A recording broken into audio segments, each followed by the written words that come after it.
So that was a hard act to follow, by which I mean every talk since Monday morning till now. The only way I could imagine trying to concoct something appropriate for the final talk was to talk on some of Bill's last work, what I call Thurston's last theorem. It turns out that this is not Thurston's last theorem. In fact, Hanley showed me a paper on that's under development. But this is one of Thurston's last big results. And it's the one paper that he almost finished completing writing. And it's now in print. It's in a volume of proceedings of a conference on the occasion of Milner's 80th birthday. And it's a tremendous effort by Milner, Sarah Cook, Lee Mosier, and many other people went into editing this into a final version. And it's a spectacular paper. And I can't do justice to the proofs, which are brilliant, and which were also presented by Bill at the Banff conference and can be found in video. So let me say at the beginning that I'm not going to go through Bill's arguments because they're inimitable and they're already available online. The second thing I want to say is that it's a big mistake to participate in a panel on communication before your own talk. So I just wanted to say how much I enjoyed the Blackboard talks. Okay, so Thurston's last theorem is actually it's a little bit like Fermat's last theorem. In fact, it's three theorems. In fact, it's not three theorems. It's two theorems and one conjecture. And what I'm going to talk about is one of the theorems and one of the conjectures, and then a variation on the second conjecture. The difference between Fermat and Thurston is that Thurston was absolutely clear on what he had and had not proved, although there was often not space to write it up, but the statements and the proofs were available. So here is a theorem from Thurston's paper published this year. It's called Entropy in Dimension 1. So the theorem says the following. There's a post-critically finite map of the interval to itself with entropy given by log lambda if and only if lambda is a Perron number. So first, let me tell you what a Perron number is. I'll give you some of the definitions in this theorem. So a Perron number is an algebraic number. It's a solution to a polynomial with integer coefficients. In fact, it's an integer, meaning the polynomial is monic. And the Perron number, lambda here, it's a real number, which is greater than 1. And the other roots of the polynomial, that is its Galois conjugates, are strictly smaller in absolute value. This is what it means to be a Perron number. And as we will shortly see, it's not hard to see that the entropy, whatever this means, is always a Perron number. But the converse is the main weight of the theorem. So what is a map of an interval to itself? Well, you can imagine it's a polynomial. It doesn't have to be. It could be a piecewise linear thing, a sort of multi-tent map. It's allowed to go up and down finitely many times. And when it bends, when it has a local maximum or minimum, I should say, this creates a critical point of the map. I assume that there's no points of inflection, that is places where the only critical points come from the map bending. They only occur at local maximum and minima. And then we assume that as you iterate the map on these points, that they all eventually cycle. Their forward orbits are finite. And so here's a simple example. This is the graph of the red is the graph of a polynomial. It's a map of the interval to itself. And the critical point is right here. And if you want to compute its image, you just go over to the diagonal and then up to the graph. And that's the image of the critical point. And you do that again, bounce back and forth between the diagonal and the graph. And in this case, after you've done that, I think 7 times, you come back to where you started. So that's what it means to be post-critically finite map of the interval to itself. And I find it kind of amazing when I first started learning this kind of theory. Of Kleinian groups, Teichmuller theory, etc. Thurston's great work. I considered myself a complex analyst, and I really didn't want to learn sort of combinatorial things and finite things. I wanted to take the d-bar derivative of an L infinity function and do something with it as a distribution. And over time, I've come to appreciate every day more what Bill insisted that we do, which is first understand the combinatorial structure before getting into these distracting analytic details. And I thought, oh, well, there's not much to understand, right? Well, it turns out that there is. So this is the result. And now, let me tell you what my thesis is. Huh? Don't you mean a weak Theorem number like 2? No, I don't. Oh, no, I don't. Sorry, there's probably some. I probably have some irreducibility assumption implicit in my hypothesis on the map. Thank you, Jack. I'm trying. I should say, somebody advocated in the panel that you should lie. And if you're going to lie from the first slide on. So the first of several lies has been detected, and I'm sure people will be kind enough not to draw attention to the remaining ones. Okay, so here's my thesis. And it's funny, because with most talks, you give theorems, you give proofs, you give examples. But with Thurston's work, it's like talking about the work of Thomas Hardy or something, and the theme of redemption. And I want to talk about how I see this theorem as fitting in to Thurston's entire oeuvre. Now, I don't know Thurston's entire oeuvre, except in a very superficial sense, but you all have gotten a sense of that, because there's been talks on almost every aspect of his work during this week. And here's my thesis. My thesis is that this result is an instance of what's called the H principle. And the H principle is something you may have heard of, you may not have heard of. I heard of it for a long time. I had no idea what it was. I assumed it was something you couldn't understand because it's so badly named. And if you look up a definition, you'll find something like, what it means is every continuous section of a suitable partial differential relation in a jet bundle is homotopic to a holonomic section. So that's from Gromov's book on the H principle. Here's my paraphrase. Given enough flexibility, anything that's not obstructed will actually occur. Okay, so Thurston's theorem says there's an easy implication that the entropies are Perron numbers. And conversely, there's no obvious other restriction on the entropy. And Thurston's theorem says, in fact, there is no other restriction. Given a Perron number, you can construct a dynamical system which realizes that entropy.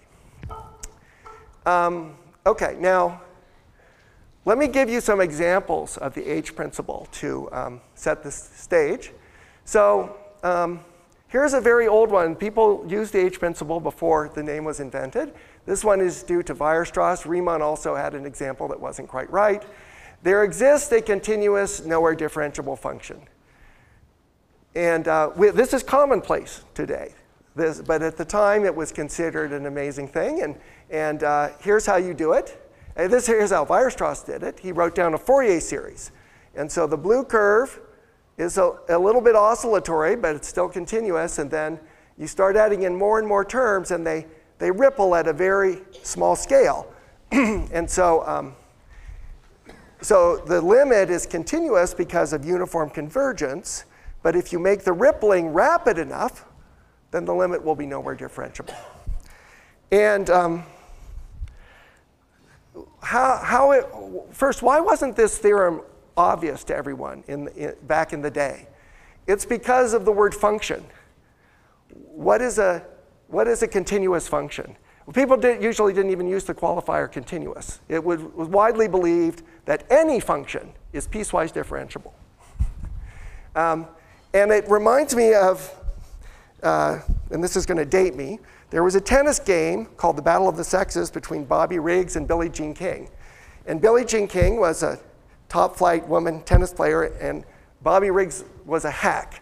And Billie Jean King would hit like this hard two-handed backhand, and it was in the Astrodome, and Bobby Riggs would hit this lob that would almost reach the ceiling and then drop in the other court. And it's very hard to return. That's called garbage tennis in the biz, but it's within the rules.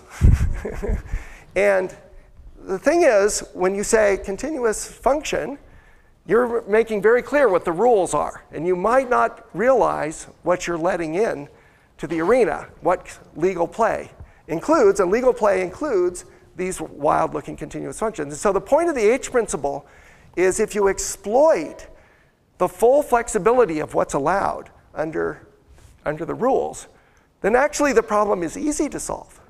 In fact, the problem has many solutions in most instances. And the problem is not to show there exists a solution, but is to find some way to construct one.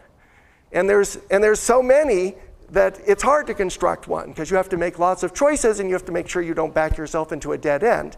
But in principle, it's not hard. It just requires sufficient imagination. This is something Bill had a lot of. OK, here's another example. This is a more modern example of the H principle. A hyperbolic surface, by which I mean, say, a closed surface of constant negative curvature, embeds isometrically into R3. This is called the Nash-Kuiper theorem. I tried to find a picture of a negatively curved surface isometrically embedded in R3. And well, they used to be made out of plaster and circulated to many math departments. Is it really embeds and not immerses? Oh, I'm sorry. You're right. Immerses. Immerses. That's right. That's right. I should say isometrically into R4. But anyway, let's pretend it's another lie. OK, but but it's close to being true. Anyway, either way, it's problematic. It doesn't sound right, because you take a sphere enclosing this surface and you make it as small as possible, and then it looks like it should be positively curved where they touch. But the embedding's only C1, and so you can't really compare the curvature. But I can't visualize this example, but that's because I don't know how liberal a C1 surface can be. And if you really deeply appreciate that, you will figure out how to sort of wrinkle the surface so it's C1 but not C2, and that's the technique of this H principle. OK, here's another version, another theorem, very similar in spirit. This was due to Smale. The sphere can be turned inside out. As you know, there's movies about this. Thurston has his own way of doing it. What I want to draw your attention to is the method illustrated in Thurston's proof. You first take your round sphere, and then you put lots of ripples into it. You make it very wavy. And these ripples keep kinks from developing when you push the sphere through itself. Notice the similarity between this and Weierstrass's construction. It's as if you add in these very high Fourier modes, and they make the derivative very large, and in particular, they keep the derivative from vanishing, so the surface remains immersed. So it's similar, in fact, to the construction of a nowhere differentiable continuous function. Here's my favorite example. This is the first example of the H principle I ever learned myself. I went to IHES to do my thesis with Dennis Sullivan, and I sat down to lunch, and Gromov was sitting next to me. And somebody, not Gromov, explained to me this following theorem. There is an isometry of the two-sphere to the plane. And what does that mean? It means that this map has the property that if you draw a curve on the two-sphere, when you project it to the plane, it's probably immersed. But as a parameterized curve, it's rectifiable. Therefore, it has a well-defined length, and the length is the same. Okay? So if you project the two-sphere to the plane, it's a contraction. How can you make it an isometry? And then I finally appreciated the answer to this question, which is that you make the sphere out of gold foil, very thin, inflexible metal, and then an elephant steps on it. And now it's in the plane, and it's highly crinkled, And that crinkling has allowed the length of every curve to be preserved.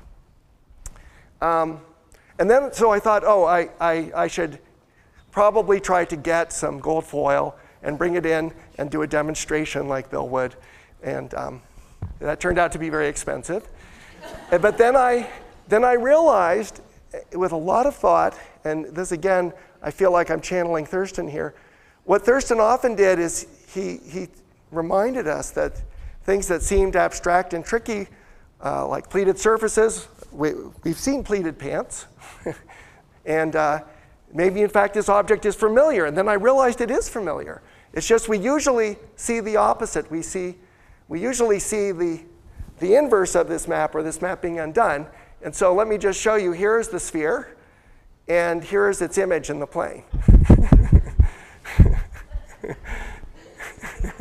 So when you buy Jiffy Pop, they're actually sending you a sphere that's been mapped isometrically into the plane, and then when you're done popping the popcorn, it's isometrically returned to its original spherical shape. Okay. Another famous example that's been discussed in this conference, every manifold, a closed manifold, say, it doesn't have to be closed, but that's the hard case, admits a codimension 1 foliation if and only if its Euler characteristic is equal to 0. I wish I could, there's lots of good pictures of foliations, but having done the Jiffy Pop, I tried to look for some in nature, and it turns out that geologists are very interested in what they call foliated rock. And here somebody's worried maybe it's a singular leaf here. Anyway, you should imagine the foliation as going into the rock, so it's really a 2-dimensional foliation of a 3-dimensional space. And let me see if I have this name here. Yes. Oh, well, there's 3 names I should mention. I forgot to mention Lawson. So what's quite interesting to me, as I researched this result in preparation for this lecture, is that just a few years before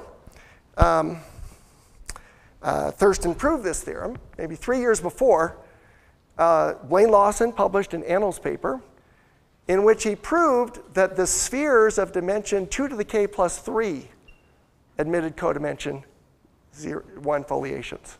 Actually, Alberto Verhofsky is here. He used one of Alberto's own foliations plus an inductive procedure.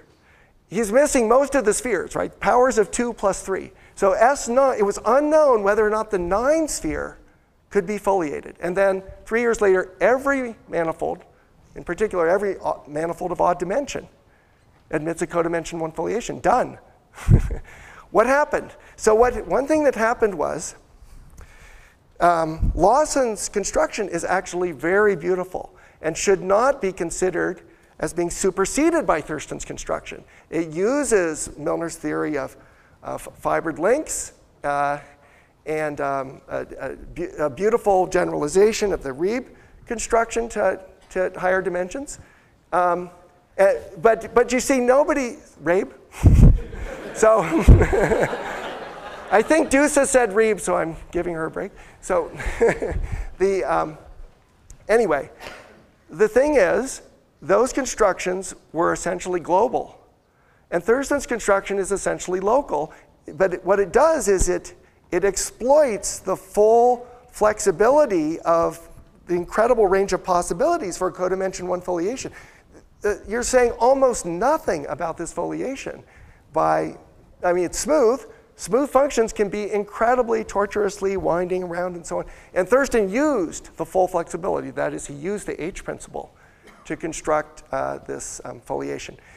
Now, I want to share with you something I heard from frequently since I was a Harvard student and not a graduate student of Bill's. So there's a school of differential geometry, Atiyah, Bott, Herzebruck, Singer, etc. Yao is a current exponent of the school, where there are no pictures, occasionally the circle, and there are lots of partial differential equations. And the problem here can be thought of in the following way. You have a manifold and it omits a codimension 1 plane field. So you have hyperplanes that you can draw in the tangent space at every point. The problem is that hyperplane distribution is not integrable. it's not locally tangent to a manifold. Now you just want to fix that. And once you fixed it, you've constructed a codimension 1 foliation. So you want to get rid of the torque in the foliation. And people in this school tried to read Thurston's paper, and they tried very hard, and they couldn't get through it. And eventually, they went on to other things in differential geometry and Ricci flow and so on. And they would periodically ask, when somebody talked about Bill's work, they would periodically ask, isn't there just an evolution equation, like the heat equation, that will take this non-integrable plane field and sort of reduce the energy that's keeping it from being integrable, and it will flow to a sort of harmonic representative, which will then have no problem being integrated, and that will solve the problem. And we'll just write down this equation, and then that will be the real proof.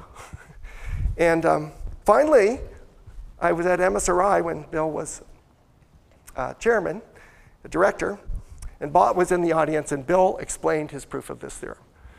And Bott stopped listening after 5 minutes, I believe, which shouldn't hearsay, but he waited till the end, and then he asked this question: why can't you just do this by some differential equation? Then we would have a real proof.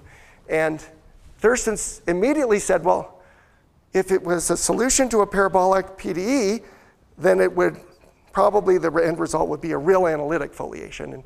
And my proof works for the 3-sphere, and the 3-sphere has no real analytic codimension 1 foliation. End of story. So in fact, you cannot solve this problem by that kind of mathematics. Okay, now, here's where we start to bend the rules even more. I claim, and this is my thesis, that there are combinatorial versions of the H principle. And it's not generally recognized, but here's an example that's relevant to Thurston's theorem. And Thurston's theorem itself will be a sort of combinatorial version of the H principle. That's my argument. So here's a famous result of Doug Lin, and it's used in Thurston's proof. It says, there exists a Perron-Frobenius matrix with spectral radius lambda if and only if lambda is a Perron number. So again, it's a converse theorem. It's easy to prove. The spectral radius, which means the largest eigenvalue of a Perron-Frobenius matrix, is Perron. And conversely, if you give me a Perron number, I can find a matrix. So here's a review of what a Perron number is. What's a Perron-Frobenius matrix? It's a finite rank matrix with all entries non-negative, and some proper power of the matrix should have every entry non-zero. And here, of course, I'm asking for integer entries. Where is n? Oh, yes. There is right? You're given a Perron-Frobenius matrix. Every Perron-Frobenius matrix is in sub n. And take the set of all such over all n, take your spectral radius, and then you get the set of all Perron numbers. So I think you're getting to a point, which is exactly the point I want to raise, which is suppose lambda is, say, cubic. How big do you have to take the matrix which realizes it? So let me give you the idea of the proof. I think this may be the only proof I'm going to mention in this theorem. So how do you get to the matrix from lambda? So suppose lambda has degree d. Then you first construct an integer matrix that has lambda as one of its eigenvalues. So that's not hard. You take the companion matrix, for example. But this matrix will usually not have positive or non-negative entries. Like if the polynomial has various different signs in the coefficients, the companion matrix is not positive, especially if the trace of the Perron number lambda is negative. That will equal the trace of this matrix, and so this matrix can't be positive. So how do you get to this Perron-Frobenius matrix? Well, what you do is you consider the dynamics of this mapping acting on the space of lines in RD. So we go to the projective space of RD, and we have this transformation. We have an eigenvector. That means we have a fixed point. And then the Perron condition says that that fixed point is attracting. As you iterate t, all nearby points are drawn towards that fixed point. So it's an attracting fixed point for this dynamical system. And now what you do is you construct a polygon, Q, maybe with many sides, such that this polygon is convex and it's mapped strictly inside of itself under this map. And this is easy to do because you see you just start with one point that's nearby and you start iterating, and you take the convex hull of the iterates as you go forward, and that eventually stabilizes. And when it stabilizes, it's a finite-sided convex polygon, and by definition, it goes strictly inside of itself. So it's almost trivial to construct this Q. And then you see this convex region is the set of points that can be thought of as positive linear combinations of these vectors, and the fact that it goes strictly inside of itself means that if this is an n-vertex polygon, then there's an n by n real Perron-Frobenius matrix. In its eigenvalue is also lambda. It has this dynamical system on PRD as a factor. How big is n? N is the number of vertices in the polygon. Now, we haven't even made it integer yet. That's an additional step, but at least we made it real. How big did the real matrix have to be? Well, the number of vertices in this polygon. Here's an observation that emerged in a conversation with Linda and myself. Even if lambda is cubic, we may have to take n arbitrarily large. What's the proof? The action on projective space might be very close to an irrational rotation. And if that's the case, you have to take a lot of iterates before you get a polygon that maps into itself. The orbit is almost a round circle. And so there is no relation, no bound in terms of the degree of lambda on the rank of the matrix P. And that's why I say this is an example of the H principle. When I formulated the theorem, I put no constraint on P. And in the proof, I use that with great abandon. I don't care one iota how big the matrix is, as long as it's finite. And Danny, if this is about a lie, then... This is cube complexes. Sorry? This is cube complexes. This is cube complexes, was the comment. This is cube. That's your high-dimensional cube, which gives you your Yeah. geometric four-dimensional object. Yes. Which, yes? Is it obvious there's not like a slicker construction of a matrix that gives you a smaller n? No, because to construct this matrix is identical to constructing this polygon. You see, to say that this matrix, let's go to the integer case. That's the important case. You see, if you have an integer matrix and it has lambda as one of its eigenvalues, it has all the Galois conjugates of lambda as an eigenvalue too. So that means that there's an invariant subspace spanned by those eigenvectors. And now you project to that invariant subspace and you see this picture. And the positive cone in Mn, which is mapped into itself, projects to give this polygon here. So in fact, that's the only way. It's not obvious, but that's the argument. Yep. Other questions? Okay, so this is kind of, you have to buy this, otherwise you won't buy my thesis. This is more or less the only proof I'm going to give. I just want to say I think this can be considered as a combinatorial version of the H principle, a combinatorial instance of the same idea. And of course, the reason I say that is it's Thurston. Thurston was using the H principle all the time. I never heard him say the word. If I asked him if he was using it, he knew the word, but he wouldn't use it in his own discourse. But I think he was constantly thinking in those terms when he was proving theorems like this. And by the way, I want to draw a distinction between this kind of theorem and some of Thurston's other great works. For example, the geometrization theorem for Hawken manifolds. What's the difference? In the geometrization theorem, the hyperbolic metric is unique, Mostow rigidity. And you almost feel like Thurston was getting tired of these H principle theorems. They were too easy, even though they had annihilated subject after subject. He wanted to do something where the answer was more rigid. And so the geometrization theorem for rational maps, et cetera, are not instances of the H principle. But this final theorem, this theorem in his last paper is. So anyway, here's the theorem again.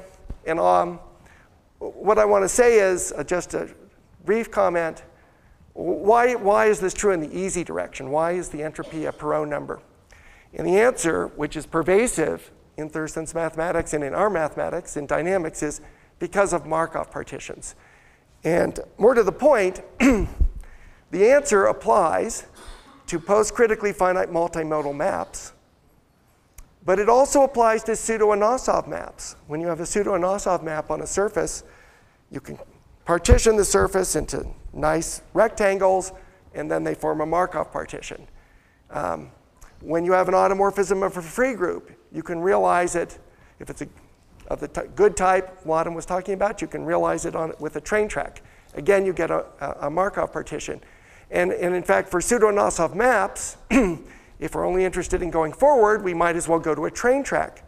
And so in fact, all three of these discussions are about one-dimensional dynamics. And I told Wellington de Mello this recently when I saw this paper built, because I had never realized that these were all three the same subject. And Wellington has a book with Van Strien that's, I don't know, 2.5 inches thick, called One-Dimensional Dynamics, and it is only about a third of the theory, namely about the theory of multimodal maps. In fact, it's almost all about unimodal maps. And the fact that these three subjects are unified was clearly transparent to Thurston, and it's transparent in this paper. That was one of his last works. Okay, so here's a quick description of why the entropy is Perron. So I'm going to just tell you in a very simple case how to calculate the entropy. Tanley did a more difficult case already. So this is one of my favorite quadratic maps. So here's a parabola. It maps the unit interval into itself. The critical point is here, and I've drawn the orbit of the critical point projected onto the diagonal. So it goes boop, boop. So it goes here, here, here, and then back to where you started. Okay, so what you can do is you can use the points in the post-critical set to give a partition of the interval. Just cut the interval, just project these points onto the x-axis and use them as endpoints of intervals, and you get two intervals, A and B. And because of the fact that the post-critical set is invariant under forward iteration, the image of A here, which goes from this dot to this dot, is the interval B. Well, it's not it is the interval B. So this is, I'm taking A, I map it up onto the graph, and I get the interval B. In fact, it maps by a homeomorphism. But if I take the B interval and I map it up onto the graph, well, it goes all the way down here, so it covers A and B. But in any case, the image of one of these intervals is a finite union of the others, and it maps to it by a homeomorphism. Yes? The third dot is, the third dot here ought to be up here. Yes, exactly right. So,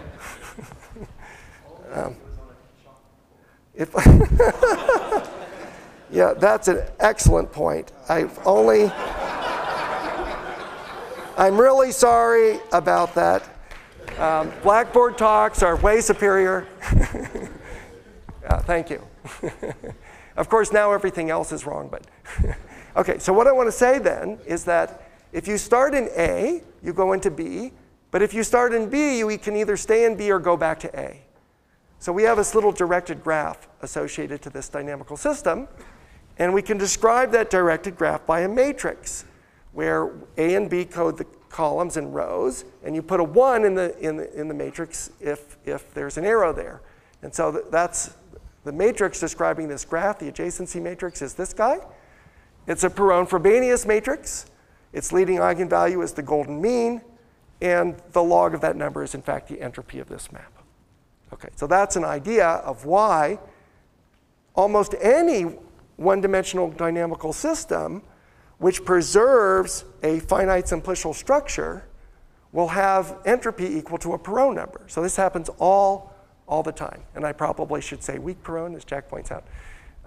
But let me slough over that distinction and just say what we've said. So that explains why you get Perron numbers. Now, how do you go back? How do you construct that from lambda? So this is Thurston's main theorem. For any Perron number, there exists a multimodal map that realizes that entropy. In other words, let me rephrase his theorem. You can take the entropies of multimodal maps of degree k and take their entropies. That's a subset of the real line.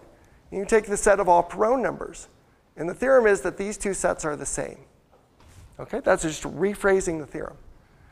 So these are the ones that arise from F with k laps. That means the map goes up and down k times. That's the theorem, is the union of the mk is equal to the Perron numbers. And the proof begins with Doug Lind's construction. But what I want to emphasize about the statement, not the proof, but the statement, the formulation of the theorem, is that this is what I call a stable theorem.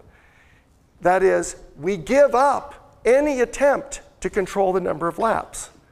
That's the great idea in the H principle, and it's being used here.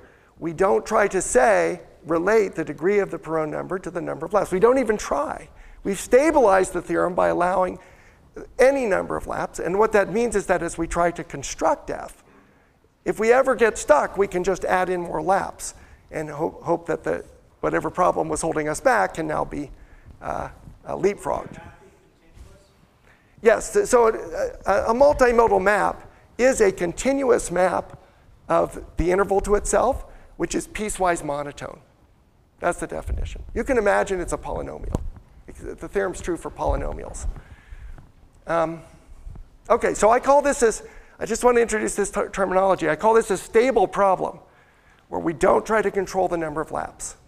And the proof is, use Lind's theorem, and then be very clever. And you can see it on YouTube at BAMF. Okay, let me contrast this with a different question, which is open, which is unsolved and might even be unsolvable in the technical sense. What are the entropies that arise from quadratic maps, from maps that go up and down once? I mean, go up once and down once. So let's describe just this part of the entropy spectrum. The critically finite quadratic maps give rise to a set of lambda. What Perron numbers are these? So it turns out, and this goes back to the work of Milner and Thurston, that this question has a very easy answer in a non-constructive sense.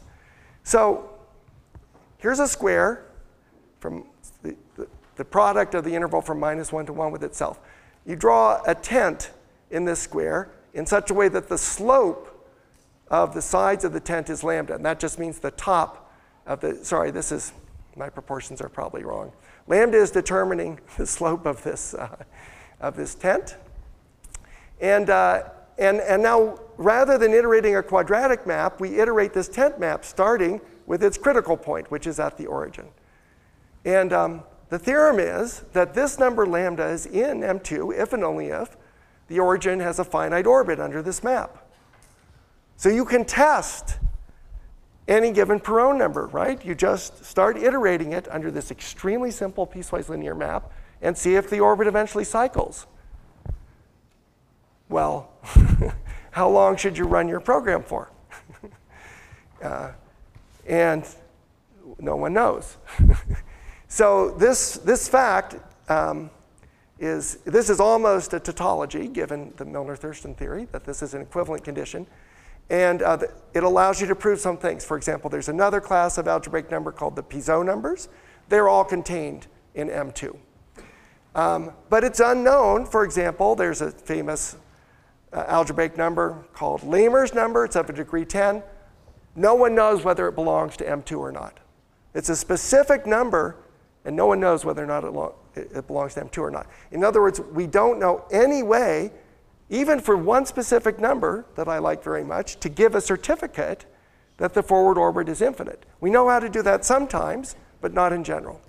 And so here's a question. Does there even exist an algorithm that in principle tests if lambda is not in M2? So this is like saying, is this set recursively enumerable? Is the definition of this set constructive or decidable? This problem is unstable. It's unstable because we fixed the degree. And we've now tied our hands, so we're not allowed to use the H principle. And look at all the trouble we've gotten ourselves into. So I think this is something very important in math, asking the right question. Well, sometimes, asking the right question doesn't always mean asking the interesting question, because this question is interesting. It means asking also the solvable question. And the stable questions tend to be more solvable, and the solutions tend to be nicer. And I think that's part of Bill's genius, is in this area, he knew how to ask the right question. Okay, now we come to the part of Bill's work which is like Fermat's last theorem, in the sense that it's not a theorem, it's a conjecture. And the question here is really, as this is historically what started Bill thinking about this problem. It's a conjecture, and it's a conjecture that goes back to David Fried, although there's a minor error in the way he formulated the conjecture. The conjecture is there exists a pseudo-Nosov map on a surface with entropy log lambda, if and only if lambda is a biparone number.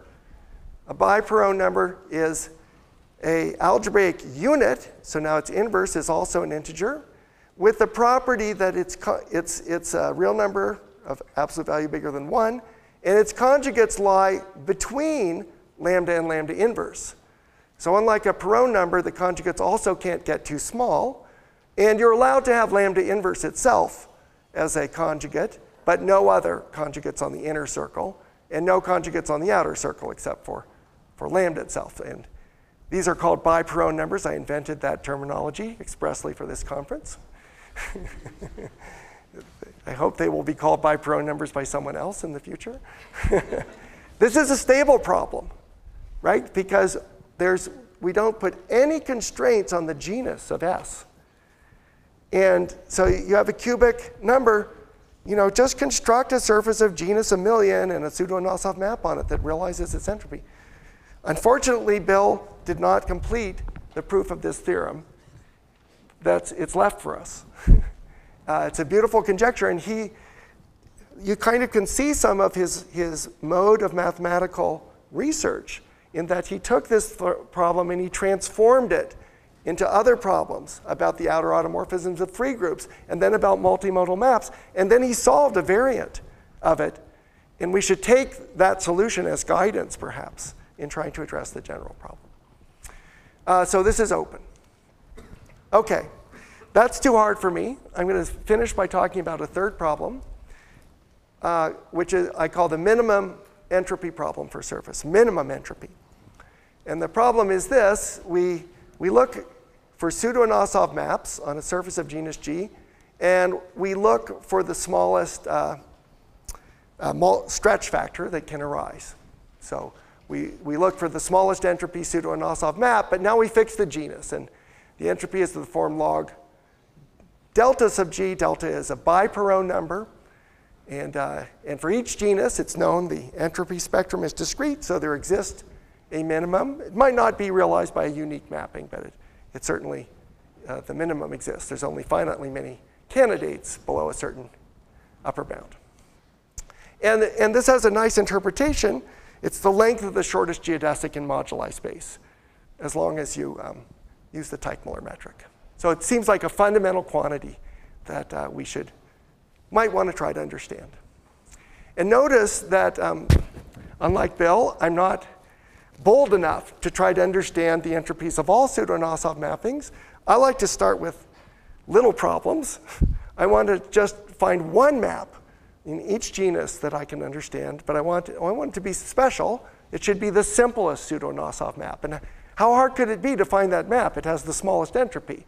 So its topological complexity should be as small as possible. So it should be just barely pseudo-Nosov. And there should be some simple reason why it's the smallest, and one hopes there's a pattern there, and if we can find the pattern, we can solve this problem. Okay, so here's an example. I know the value for genus 1. The value for genus 1 is, well, the mapping class group is SL2Z for the torus. The hyperbolic matrix of smallest trace is the 2, 1, 1, 1, famous from its relation to the figure 8 knot complement. And its characteristic polynomial is t squared minus 3t plus 1. The largest root happens to be the square of the golden mean, not the golden mean itself.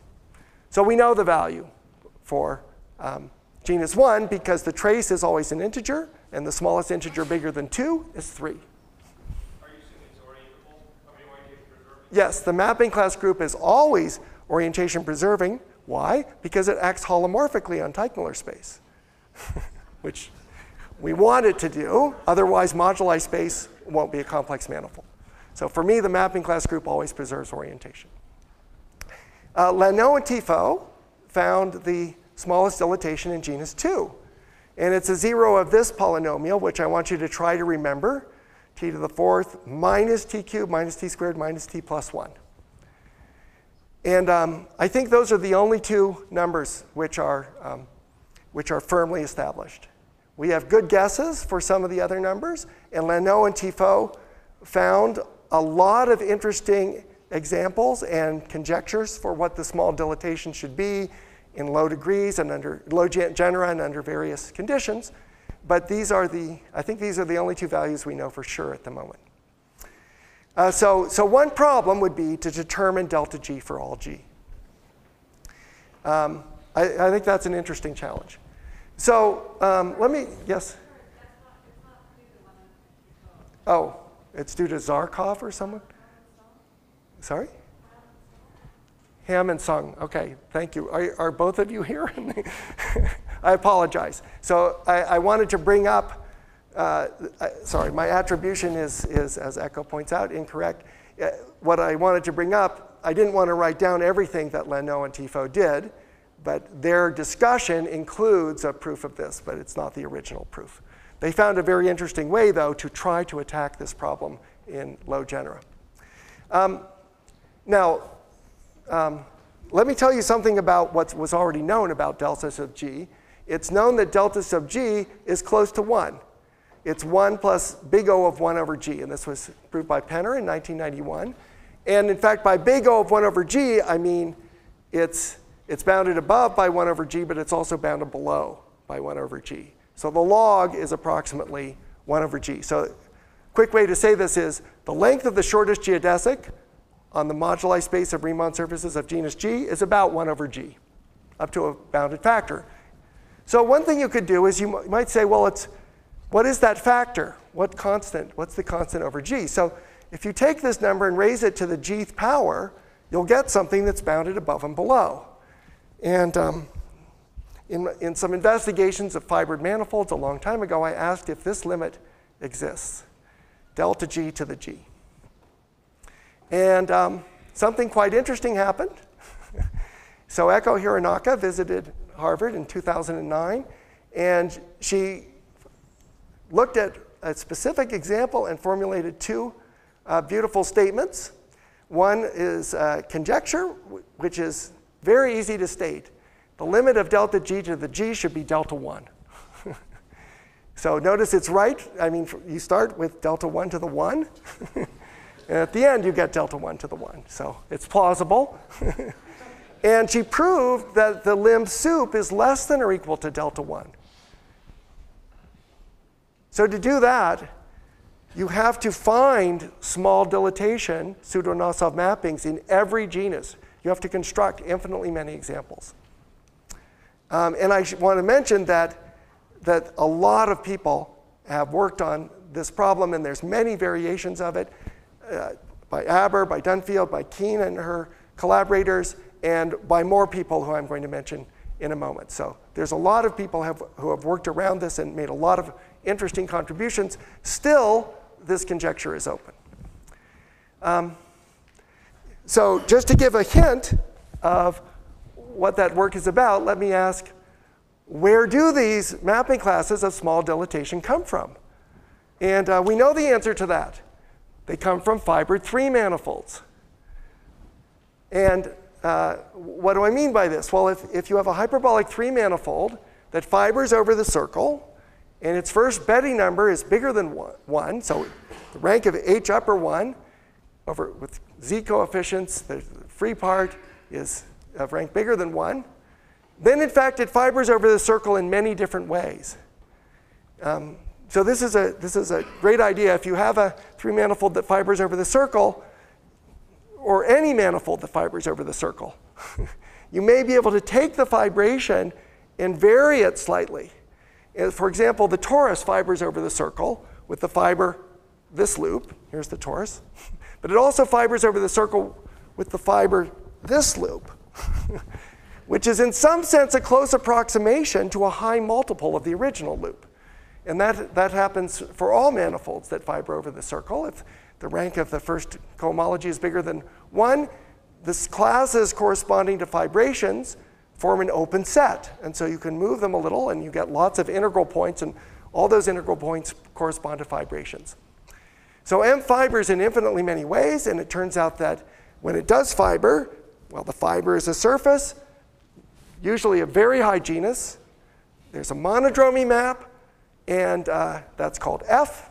And the mapping torus of that monodromy map, that is, if we glue S cross I, take S cross I and glue the ends by F, the mapping torus is our original manifold M. So M can be presented in infinitely many ways as a mapping torus. And among these, F, there are many where the entropy is on the order of 1 over the genus of the surface. And this is actually a very easy observation.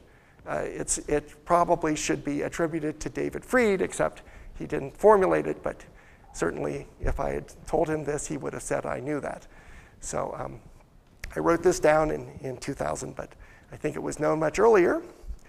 And, but then there's a much more subtle theorem, which is, in fact, this is the only way to make mapping classes with dilatation on the order of 1 over the genus. So this is the theorem of Farb, Leininger, and Margalit in 2011. That, in fact, all of the, if you fix a bound, C over G, and look for all the F which satisfy that bound, well, they all arise from finitely many 3 manifolds via this construction. In other words, their mapping tori give only finitely many 3 manifolds, with a little lie built into the statement. OK, so this is the only way to make examples. So if we want to try to study this conjecture, all we have to do is look at 3 manifolds that fiber over a circle and verify it one at a time for each of these 3 manifolds. So here is Hironaka's example. So what she did is she took the 2-1-1 matrix and observed that the mapping class group of a torus is the same thing up to its center as the mapping class group of the 4 times punctured sphere, which means that these mapping classes have to do with braids on 3 strands. And so if you take the 2-1-1 matrix and think of it as a braid, it's just the obvious right-left braid. And this is the simplest pseudo-Nosov map on the 4 times punctured sphere. You could say it's the simplest pseudo-Nosov braid. And now if you want to make this into make a 3 manifold, what you can do is you draw this braid, and then you close it in the 3 sphere by just taking the first strand and tying it to the first strand at the top and so on. Well, then you get the unknot. So what you really wanted to do was to draw it inside a solid torus, and a solid torus is the complement of the unknot. So you throw this clasp in here around the 3 strands, and you get a 2-component link. And that's a 3 manifold with first Betti number equal to 2. And it fibers over the circle, because you see this 4 times punctured sphere here that spans this orange curve can just be pushed through the sphere and comes back to itself. As it does, the 3 strands of the braid give you 3 moving points. It comes back to where it started, so it fibers. And once you have that fibration, you have infinitely many nearby fibrations. And so here, by the way, is a drawing of the same knot, same link. So you can see it's symmetric, that there's no real distinction between the 2 components topologically. And in my 2000 paper, I developed a method for calculating the entropy of all these different mapping classes that come from a single 3 manifold. And it's very simple. What you do is you when the first Betti number is 2, you draw on the plane, you put some integers on the integer lattice. And this is actually h lower 1 of the manifold, where I'm drawing these integers. And now what's a fibration? It's an element of h upper 1. So it's with coefficients in z. So it projects the integer lattice, z2, onto z.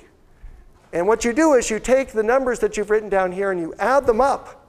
You push them forward under that projection and add them up, and you get some weights on the integers. And then you think of those as the coefficients of a polynomial. And the largest root of that polynomial is the stretch factor of the pseudo-Anosov map. Its logarithm is the dilatation. So let's try. Let's push forward by the simplest projection. And what we get is t squared minus 3t plus 1. This 1 gives the coefficient of t squared. These 3 minus 1s add up to minus 3. This 1 gives this coefficient. Yes? Could you say where the numbers came from again? Oh, they come from a calculation. So there's a theorem that there exists something, which I call the Teichmuller polynomial. It's similar in spirit to the Alexander polynomial.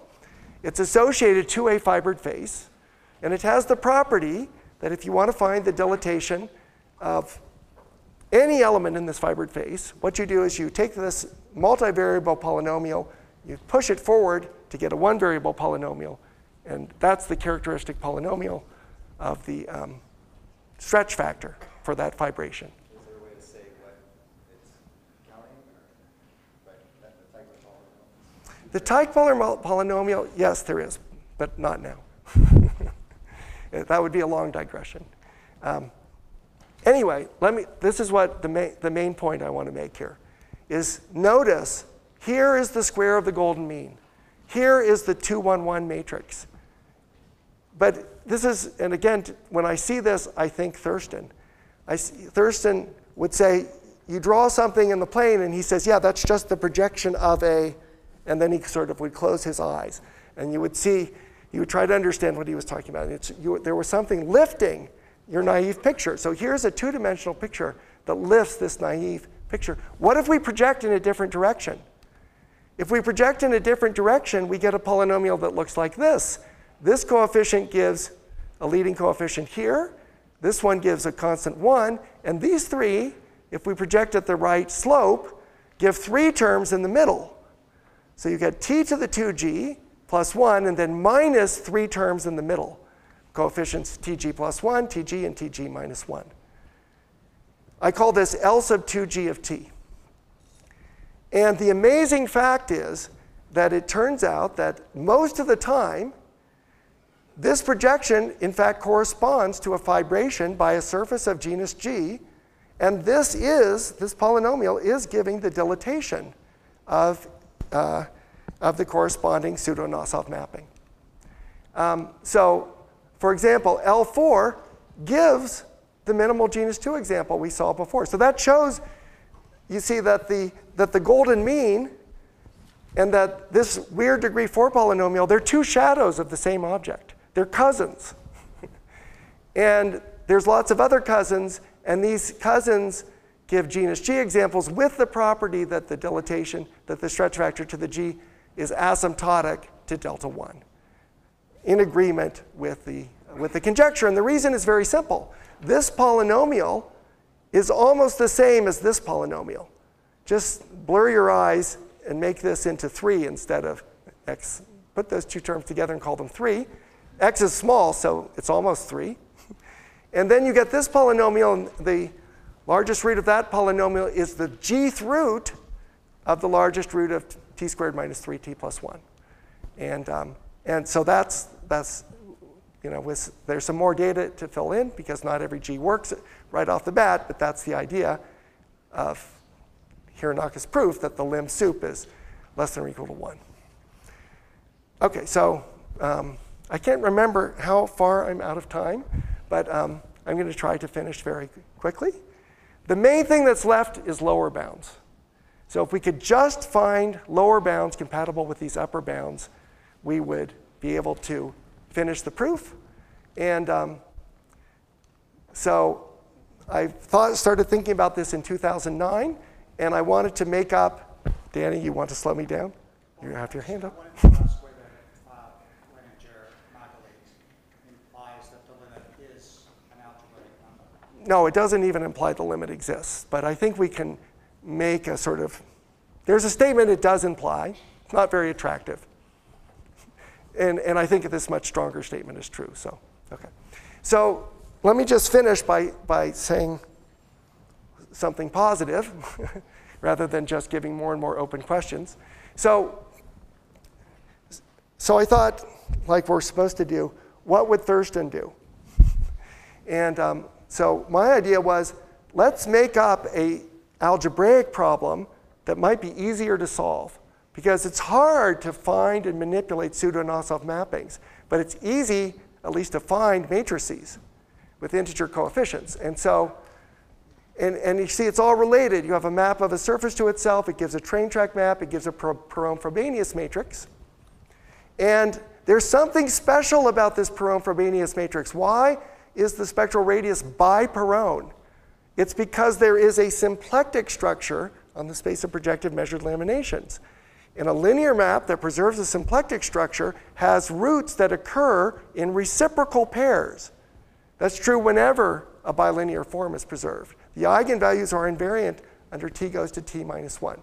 So this is not an arbitrary Perron-Frobenius matrix. It's one whose eigenvalues come in reciprocal pairs. That's what I call a reciprocal Perron-Frobenius matrix. And we could ask, can we give a lower bound on the spectral radius of such a matrix? And the answer is yes. In fact, the minimum spectral radius of a reciprocal Perron-Frobenius matrix of rank 2G is the largest root of this polynomial. This is not enough to complete the proof, unfortunately. But it's a hint.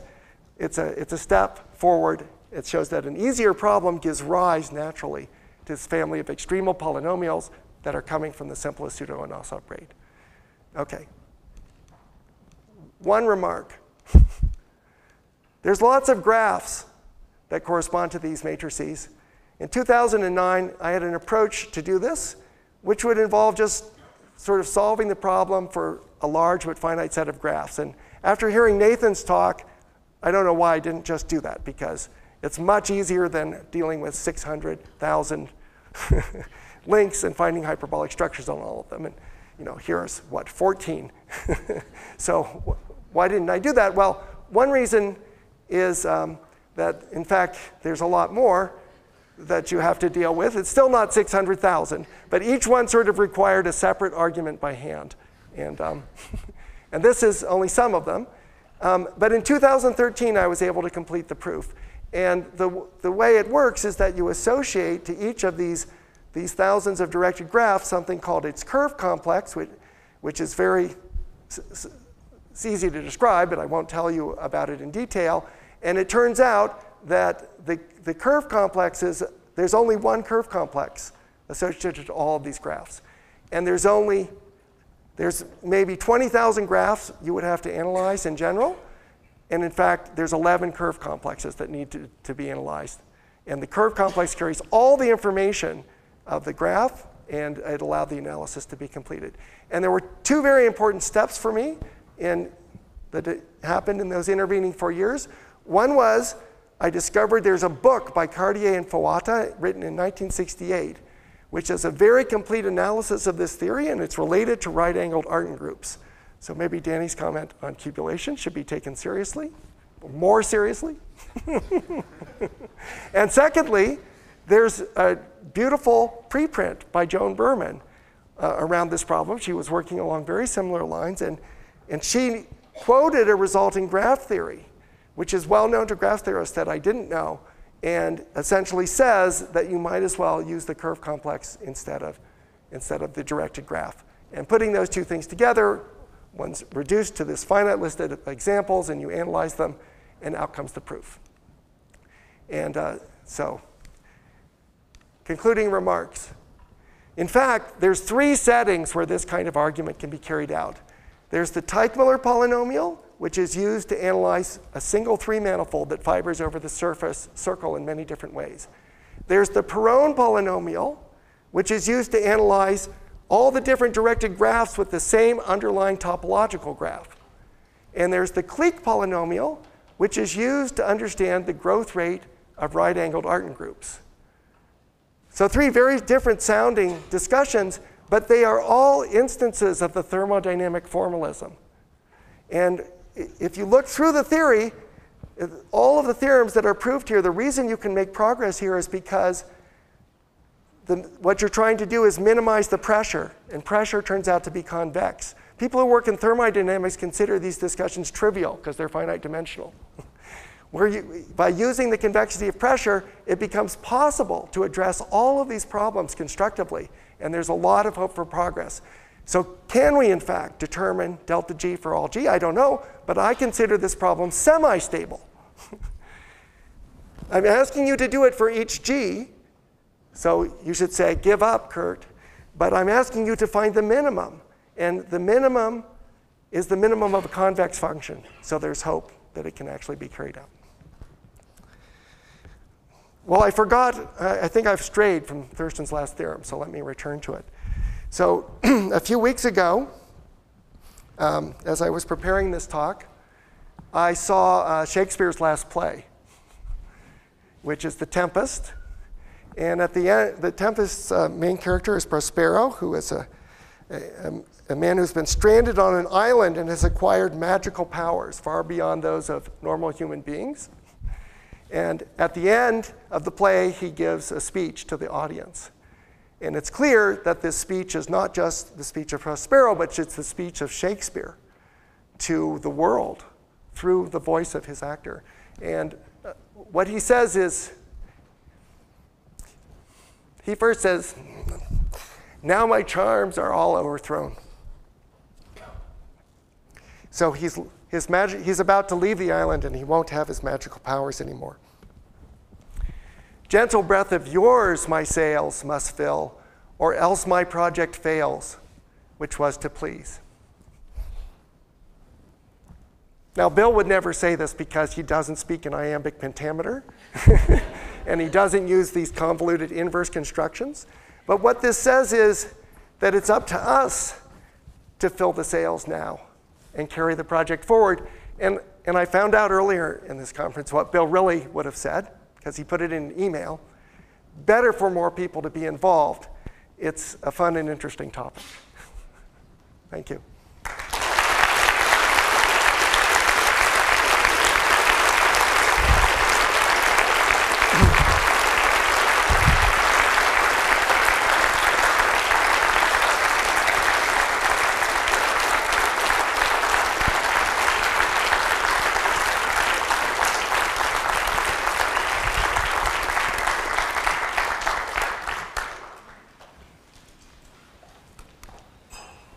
Yes? When you were carrying Lynn's theorem, I think you got as far as real matrices, and then you got sidetracked. Can you say a few words about how you make that into an integer matrix? Yes, it's not hard. It's a standard result. So I could have chosen the vertices of that polygon to be rational. For example, if I find a real solution, I could just approximate it by rational solutions. That's one of the ways to do it.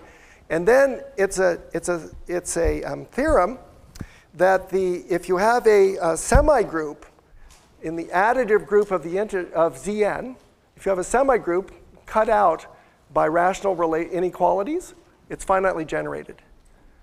And that means if you take those generators and you take their images, you can re-express them as positive combinations of the original generators. And that gives an integral matrix with the desired property.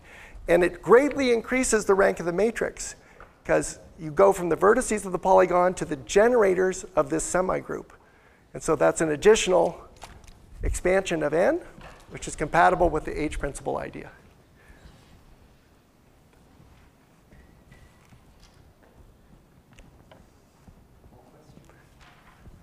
Yes, Jack? Your statement of the H principle reminds me of something that particle physicists have said for a long time, that anything that is not forbidden is compulsory. So Jack's comment was, my statement of the H principle reminds him of something particle physicists have said for a long time, and by the way, I claim no originality, which is that anything that is not forbidden is compulsory. It should occur in our universe. And perhaps the same is true in the mathematical world. Townley? There's a 3D picture inside, something like on the wall. Was he trying to plot this algorithm to test if parallel numbers realized as periodic? Okay, so Tanley says in Thurston's article, there's a picture where you see something that looks like a random walk. And what does that have to do with anything? And what was he trying to do there? And so maybe I can just conclude by sketching this idea, which is very beautiful and is pervasive now in dynamics. It has been used for a long time in the theory of interval exchange mappings by people like Smiley and Kenyon. And it's called the Saf invariant, the Sa-Arnu-Fatih invariant. The idea is, if you have this tent map, and you're iterating starting with 0, and the slope is an algebraic number, then the forward orbit of 0 is a collection of algebraic numbers. In fact, if the slope is an algebraic integer, the forward orbit of 0 is a collection of algebraic integers. Now, the ordinary integers are discrete. An algebraic integer doesn't necessarily generate a discrete subring of the real line, but if you take all of the different Galois conjugate embeddings of that particular ring into the real line and possibly the complex numbers, the images of the algebraic integers become a lattice. That's a standard construction in number theory. Now, if you have a map on a lattice, a dynamical system on a lattice, and an orbit stays bounded, it's periodic. Because there's only finitely many points in a bounded set. So what you can do is you're iterating this map, and you look at it not just at this one place, but at all the other Galois conjugate places. And if, let's say there's 2 other Galois conjugate places, then what happens is the map seems to perform a random walk in R2. And random walks in R2 are recurrent. And this is a random walk on a discrete subset of R2. So if it comes back, if it is recurrent, then you have periodicity. And so there's arguments that about whether or not you should expect a given number to cycle under iteration of the 10th map, intuitions which come from this randomness. And that, I think, is what Bill was alluding to. So let's thank the organizers again.